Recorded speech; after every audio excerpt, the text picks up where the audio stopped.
നടി ദുർഗാകൃഷ്ണ ഉണ്ടെങ്കിൽ ലേറ്റസ്റ്റ് ആയിട്ട് തൻ്റെ ഇൻസ്റ്റാഗ്രാമിൽ ഒരു സ്റ്റോറി ഇട്ടിട്ടുണ്ടായിരുന്നു. ആ ഒരു സ്റ്റോറി എന്ന് പറയുന്നത് തൻ്റെ ഭർത്താവിനെ കുറിച്ചായിരുന്നു. ആ ഒരു സ്റ്റോറിയിൽ പറയുന്ന കാര്യങ്ങളെന്ന് പറഞ്ഞു കഴിഞ്ഞാൽ, താൻ ഗർഭിണിയായിരുന്ന സമയത്ത് തൻ്റെ ഭർത്താവ് ഭയങ്കരമായിട്ട് തന്നെ കെയർ ചെയ്യുമായിരുന്നു. ഇപ്പം താനാണെങ്കിൽ ഭയങ്കര ലോൺലി ആയിട്ടാണ് ഇരിക്കുന്നത്. ഭർത്താവാണെങ്കിൽ കോ പേരൻറ്റിങ് ആണ് ചെയ്യുന്നത്. ഞാനാണെങ്കിൽ കുട്ടിയെ രാത്രി നോക്കുന്ന സമയത്ത് ഭർത്താവാണെങ്കിൽ കുറുക്കം വലിച്ച് കിടന്ന് ഉറങ്ങുകയാണ് ചെയ്യുന്നതെന്നൊക്കെ പറഞ്ഞിട്ട് ഒരു സ്റ്റോറി ഇട്ടിട്ടുണ്ടായിരുന്നു. അതിനുശേഷം കുറേയധികം ചർച്ചാ വിഷയമായിട്ടുണ്ടായിരുന്നു ഇവർ തമ്മിൽ വേർപിരിഞ്ഞു എന്നുള്ളൊരു കാര്യം.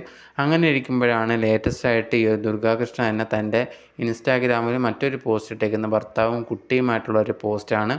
അതിൻ്റെ താഴെ പോസ്റ്റിൽ എഴുതിയേക്കുന്ന കാര്യങ്ങളെന്ന് പറഞ്ഞാൽ, ഈ വർഷം എനിക്ക് വളരെ അടിപൊളിയായിരുന്നു. നിങ്ങൾ കാരണമാണ് ഇതെല്ലാം സംഭവിച്ചത്. നല്ല രീതിയിൽ എൻ്റെ ജീവിതം പോകുന്നത് നിങ്ങൾ കാരണമാണ് എന്ന് പറഞ്ഞിട്ടായിരുന്നു ആ ഒരു പോസ്റ്റ് ഇട്ടിട്ടുണ്ടായിരുന്നത്.